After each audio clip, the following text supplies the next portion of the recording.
Dans cette vidéo en psychologie, j'aimerais vous parler de la peur et ce sera un sujet qui sera également dédié au nouvel ordre mondial puisqu'on parle dans cet article que j'ai monté de la peur de l'autre, des systèmes de pensée, des systèmes de croyances, des interprétations qu'on fait de l'autre ou de certains pays de très loin, de l'étranger, sans y avoir été, sans y avoir vécu, sans y avoir voyagé, ce que je trouve complètement incroyable. Alors, la peur, qu'est-ce que c'est? Alors d'abord, étymologiquement, l'étymologie, c'est l'origine du mot. Et d'ailleurs, dans mes vidéos, je m'attarde beaucoup sur ça parce que je suis traductrice de formation, je parle plusieurs langues, et ce que je remarque, en Occident en tout cas, les langues en dehors de l'Occident sont différentes, mais les langues occidentales à proprement parler, essaient de cacher l'origine des mots, cacher le vrai sens des mots, et cacher les idées générales qui sont véhiculées, donc les idées générales qui circulent dans une même culture, dans un même état. Et je pense que c'est un des aspects de la censure actuelle et de la propagande, c'est de cacher ce que veulent dire les mots pour mieux modeler le cerveau des gens en fait, et ce qu'ils ont le droit ou non de penser. Alors, l'origine du mot peur, ça vient du latin pavor, effroi, épouvante, crainte. Donc on peut dire que c'est une crainte, une frayeur, une émotion dite pénible, produite par l'idée ou la vue d'un danger. Alors qu'est-ce que c'est la peur? La peur, c'est une émotion ressentie généralement en présence ou dans la perspective d'un danger ou d'une menace. En d'autres termes, la peur est une conséquence de l'analyse du danger et permet au sujet de le fuir ou de le combattre, également connu sous le terme de réponse combat-fuite. Donc c'est une réponse de l'organisme qui s'illustre par le combat-fuite. Par extension, le terme peut aussi désigner l'appréhension liée à des situations déplaisantes ou à des animaux. Il est alors question de phobie, qu'on verra dans une prochaine vidéo. La phobie, c'est un mot issu d'une racine grecque désignant la peur, comme notamment la claustrophobie, l'acrophobie, l'arachnophobie ou l'agoraphobie. Donc c'est les peurs les plus représentées. Donc la peur des araignées, la peur d'un espace clos, fermé, la peur de la foule, etc. D'un point de vue neurologique, donc là c'est l'étude de la biologie, donc l'étude du système nerveux. Du point de vue neurologique, la peur est essentiellement une activation de l'amygdale dans le cerveau. C'est un ensemble de noyaux au niveau des lobes temporaux dans le cerveau. L'activation de l'amygdale correspond généralement à un sentiment de danger imminent, donc un danger qui va arriver tout de suite. Elle peut entraîner une inhibition de la pensée et prépare l'individu à fuir ou à se défendre. Donc l'individu ne réfléchit plus et il pense à sauver sa vie. Selon certains psychologues tels que John Watson et Paul Ekman, la peur est créée par un flux d'émotions dont la joie, la tristesse et la colère. Donc ça renvoie à ma vidéo sur les émotions de base et la roue de Plutchik, donc qui parle de la joie, la tristesse et la colère. J'ai d'ailleurs parlé du bonheur et de la joie, la tristesse et la colère dans mes vidéos précédentes. La peur devrait être distinguée de l'état d'anxiété. Par ailleurs, la peur est générée par des comportements spécifiques de l'évitement et de la fuite, tels qu'on les voit par exemple dans le traumatisme, dans le trouble de l'identité, le TDI. Alors que l'anxiété est le résultat de menaces perçues comme étant incontrôlables ou inévitables. Alors d'un point de vue scientifique et biologique, neurobiologique, je ne vais pas m'étendre parce que c'est un petit peu complexe. À vous de me dire si vous voulez que j'en parle dans une prochaine vidéo, dans la rubrique sciences. Alors au niveau de la peur, d'après les enquêtes nécessaires, la majorité des peurs communes incluent la peur des fantômes, la peur de l'océan, donc un très grand espace rempli d'eau, l'existence des pouvoirs maléfiques, comme le satanisme, les cafards, les araignées, les serpents, la hauteur, donc le vertige, l'eau, les espaces restreints, les tunnels et les ponts, les aiguilles, l'ostracisme. L'ostracisme, c'est le fait d'être le bouc émissaire de quelqu'un, donc d'être exclu d'une communauté ou d'un groupe. L'échec, les orages, les évaluations, donc les évaluations intellectuelles, scolaires, etc. Les examens, les discours publics et les souvenirs de guerre.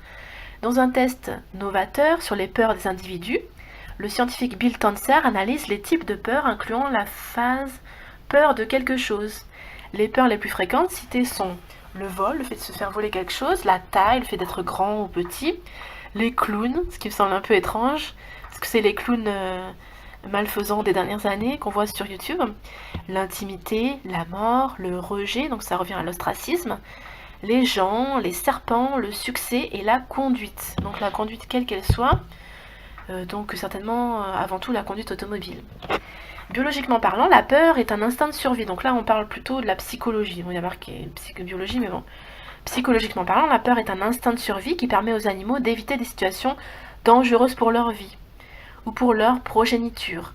Le principal objet de peur est pour un animal typiquement la présence d'un prédateur.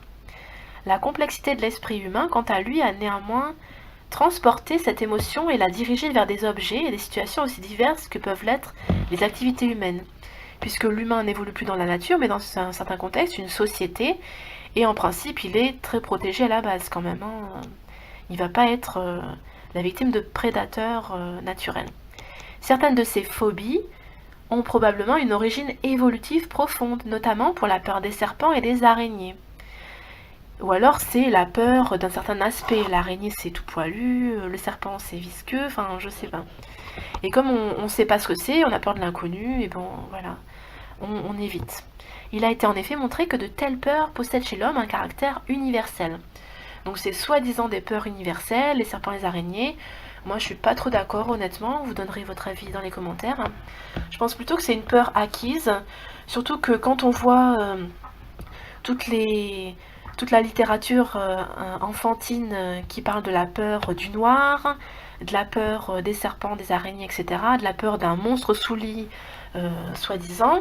Moi, mon fils, il a jamais eu peur du noir, par exemple, jamais peur d'un monstre sous le lit, parce que on lui a pas inculqué ces peurs. C'est vraiment des peurs, moi je dirais personnellement, de manipulation mentale. On vous manipule en vous donnant peur et en faisant en sorte de vous accoutumer à certaines peurs pour mieux vous manipuler sur d'autres sujets encore. On va y venir dans cet article.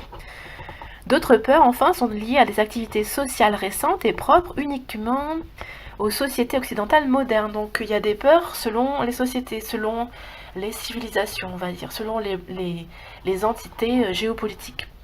On ne peut donc raisonnablement pas supposer qu'elles aient une origine biologique. Donc a priori, c'est pas tout à fait universel, c'est pas pour tout le monde pareil, et c'est pas biologique. Donc c'est pas.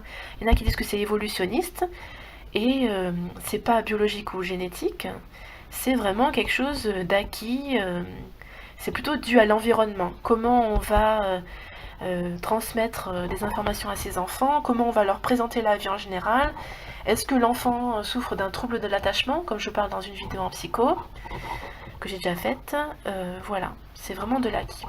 La peur est très certainement une des émotions les plus anciennes du monde animal. Donc c'est vraiment une émotion qui répond à un stimuli, qui répond à un contexte, une mise en situation particulière, dans laquelle la vie, notre propre vie ou celle de notre famille ou de notre progéniture est mise en danger. Si elle se manifeste la peur de façon parfois spectaculaire, il faut noter cependant que ces manifestations sont pour des raisons éthiques, des raisons morales, faciles à comprendre, difficiles voire impossibles à reproduire en laboratoire. Pour cette raison, elles sont connues essentiellement à travers les expériences personnelles et la croyance populaire, voire les légendes ou le mythe. Mais quand vous consultez mes playlists sur la manipulation MKUltra, par exemple, manipulation psychologique, psychique et intellectuelle, on se rend compte que les Européens et les Américains ont fait énormément d'expériences en laboratoire sur des êtres humains, la plupart du temps à l'insu des êtres humains, et en principe ils sont très très bien documentés à ce niveau-là. Et c'est pour ça qu'à l'heure actuelle, on se trouve à un carrefour civilisationnel, et est-ce qu'on va être manipulé de plus en plus, ou est-ce que le peuple va se réveiller psychologiquement, intellectuellement, spirituellement? Est-ce que le peuple va comprendre que tout ce qui est électromagnétique, ça peut être très dangereux, la puce RFID peut être très dangereuse, j'en ai parlé dans plusieurs vidéos, notamment en faisant le lien entre tout ce qui est antidépresseur et puce RFID. Donc c'est vraiment de la manipulation mentale, de la manipulation mentale qui va par l'électromagnétique, la biochimie, et on voit la plupart du temps que les antidépresseurs n'ont pas un effet plus important que le placebo. Le placebo, c'est le fait de ne prendre dans une expérience aucun médicament, et on voit qu'en fait ceux qui ne prennent aucun médicament mais qui croient en prendre un médicament ou un antidépresseur, eh ben ils vont beaucoup mieux, ils guérissent beaucoup plus vite. Donc A priori, les effets biochimiques des antidépresseurs ne sont pas utiles, sont vraiment ajoutés, il y a vraiment un but caché derrière tout ça. Alors, pour en revenir à la peur à proprement parler, qui est, je le répète, un des axes de l'analyse du nouvel ordre mondial, la peur chez l'être humain peut se manifester par des tremblements, une hausse de la fréquence cardiaque, un écarquillement des yeux et une perturbation du rythme respiratoire. Ces différents symptômes sont essentiellement dus à la sécrétion d'adrénaline, principale hormone de la peur. D'ailleurs, il y en a qui sont accros à l'adrénaline, ils adorent tout ce qui est un petit peu dangereux, ils adorent regarder des films d'horreur, etc. Ça leur procure une certaine sensation et on peut parler d'addiction à l'adrénaline comme à toute autre drogue en général. Dans certains cas, une peur soudaine peut provoquer le besoin de pousser un cri. La peur peut aussi provoquer une paralysie momentanée partielle et parfois complète, allant jusqu'à une perte de conscience, donc tomber dans les pommes. Il est aussi avéré qu'une peur violente peut provoquer une perte de cheveux pigmentés, ne laissant apparaître que des cheveux blancs, comme ce fut le cas pour Marie-Antoinette d'Autriche, donc ça c'est la légende. La peur peut aussi provoquer un pâlissement de la couleur de la peau, ce qui explique probablement l'expression « être blanc de peur » ou « vert de peur ». On dit aussi que la peur provoque l'horripilation des poils, plus prosaïquement appelée chair de poule. Donc de façon plus populaire appelée chair de poule. Alors, on revient 5 minutes sur l'amygdale en neurobiologie. L'amygdale, pour aller plus en détail, l'amygdale, c'est la structure clé du cerveau dans la neurobiologie de la peur. Elle inclut le processus des émotions négatives, telles que la peur ou la colère. Des chercheurs ont observé une hyperactivité de l'amygdale chez les patients qui ont montré un visage menaçant, ou alors quand ils étaient confrontés à des situations effrayantes. La peur est grandement classifiée en 2 types. Bon, il y a vraiment des sous-types, mais il n'y a que 2 grands types. La peur externe et la peur interne. Alors qu'est-ce que c'est? La peur externe, c'est une peur extérieure dont l'individu est motivé d'éviter. C'est par exemple se faire attaquer par un lion. Et il y a la peur interne, qui est une peur intérieure connectée à une émotion souvent négative. Par exemple, la sous-estimation de soi. Alors la peur interne aussi est sujette aux manipulations mentales. La peur interne, elle est liée au système de croyance qu'on a vu dans une vidéo précédente. Les systèmes de croyance permettent de valider ou non certaines informations. Si vous avez certains logiciels dans la tête, dans votre ordinateur, qui est le cerveau, vous allez cautionner ou non certaines informations. S'il y a des informations qui sembleront trop novatrices, qui se distinguent trop des systèmes de croyance que vous avez, vous n'allez pas l'accepter tout de suite. Il va vous falloir des paliers de décompression, si je puis dire. Il va vous falloir de l'humour, notamment, pour accepter certaines choses et essayer d'évoluer et de se défaire de cette programmation mentale dont nous sommes, entre guillemets, les victimes depuis notre naissance. La peur peut être décrite selon des émotions ressenties par un individu. Ces émotions varient entre la prudence jusqu'à une extrême phobie, voire paranoïa. La peur est connectée par un nombre d'états émotionnels et cognitifs. Donc cognitif, c'est la perception des 5 sens, incluant l'inquiétude, l'anxiété, la terreur, l'horreur, la panique et la crainte. Les expériences de la peur peuvent se manifester longtemps après avoir été vécues. C'est-à-dire que l'individu peut revivre ses peurs durant des cauchemars ou durant des nuits de terreur. Certaines pathologies liées à la peur, définies par des peurs irrationnelles et persistantes, peuvent inclure différents types de troubles anxieux. Donc ça, c'est vraiment suite à un traumatisme. C'est le syndrome de stress post-traumatique. J'en ai parlé dans une vidéo. Donc ces troubles anxieux qui sont très répandus, ce sont des pathologies psychologiques, et également certaines maladies sévères comme la phase extrême du trouble bipolaire et certaines formes de schizophrénie. Nous avons ensuite l'expérience de la méfiance qui peut être expliquée en tant que sentiment de peur ou de prudence, habituellement en réponse à une personne dangereuse ou peu familière. Et ça, on le voit dès l'enfance, dès la naissance et dès la petite enfance. La méfiance peut survenir lorsque quelque chose ou quelqu'un est remis en question ou inconnu. Donc c'est vraiment le système de croyance qui se bloque vis-à-vis de quelque chose qui n'est pas reconnu par le logiciel intérieur. Par exemple, un individu peut se méfier d'un autre lorsque celui-ci agit de manière improbable ou peu commune. Peu commune, ça veut dire qu'il sort de l'ordinaire. C'est quelque chose qu'on n'a pas vu avant, dans le pays où on vit, dans le système de pensée où on vit, et on ne sait pas comment réagir. Donc d'abord, il y a méfiance, avant d'essayer de comprendre, d'essayer de dialoguer, d'essayer d'évoluer pour ensuite changer ses perceptions de la vie. La méfiance est également considérée comme une prévoyance et une remise en cause de situations qui peuvent devenir à tout moment effrayantes, voire dangereuses. Donc la méfiance, elle inclut quand même un faible pourcentage d'évolution des systèmes de croyances. Mais malheureusement, les systèmes de croyances, des fois, et la plupart du temps, dans les 3 quarts des cas, nous empêchent de voir la réalité telle qu'elle est. La terreur, enfin, c'est une forme très prononcée de la peur. C'est une sensation de danger imminent. Elle peut également être causée lors d'une phobie.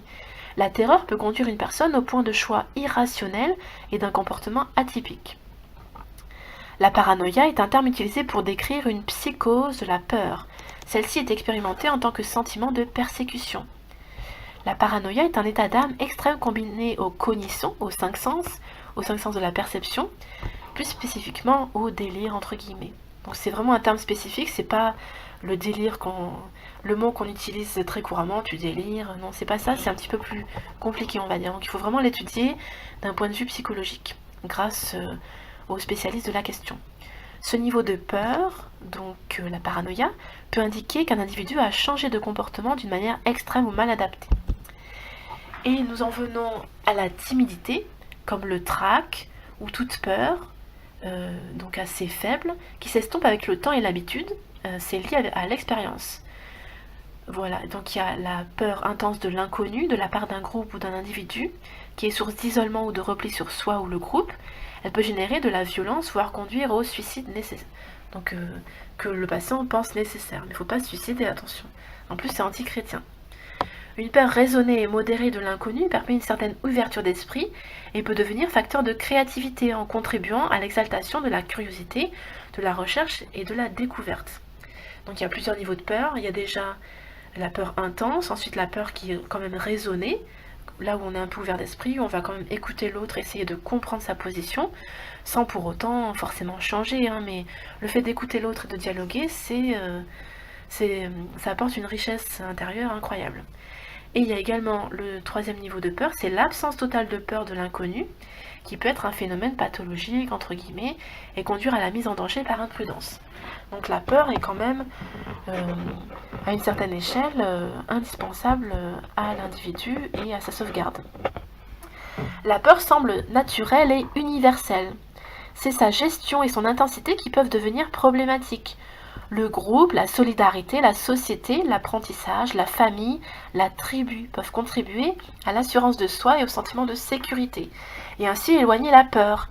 La religion, par contre, les hiérarchies, les systèmes de caste, certaines sectes même et certains groupes politiques s'appuient sur la peur de l'inconnu et de la mort pour conforter leur pouvoir ou fonction. Donc, ils utilisent la manipulation. Donc, je répète, la manipulation est très utilisée par les religions humaines, les hiérarchies, donc vraiment les systèmes de maîtres et soumis, les systèmes de caste également, les groupes sociaux, certaines sectes et certains groupes politiques. Moi, je dirais presque tous. Voilà, les groupes politiques, tout ce qui est système politique utilise la manipulation de toute façon. Ensuite, il y a l'angoisse et le stress. Une peur prolongée et répétée entraîne un sentiment d'angoisse. On parle alors de situation anxiogène. Elle amène bien souvent à un état ou une situation dite de stress. L'angoisse est une peur intense, parfois chronique. Donc c'est vraiment chronique, ça veut dire sur le long terme, qu'il faut presque toute sa vie essayer de le guérir.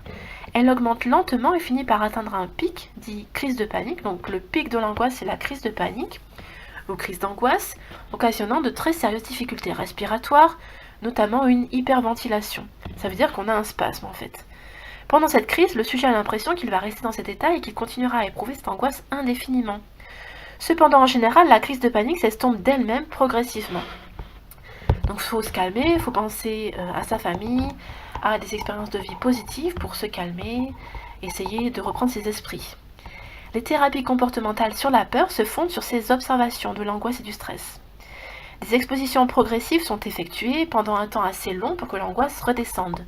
C'est une sorte d'habituation qui doit être pratiquée avec précaution, car des expositions trop brusques ou trop intenses peuvent provoquer l'effet inverse jusqu'à engendrer un traumatisme, voire, je dirais, des séquelles physiques très importantes sur le système cardiovasculaire, voire la mort. Voilà.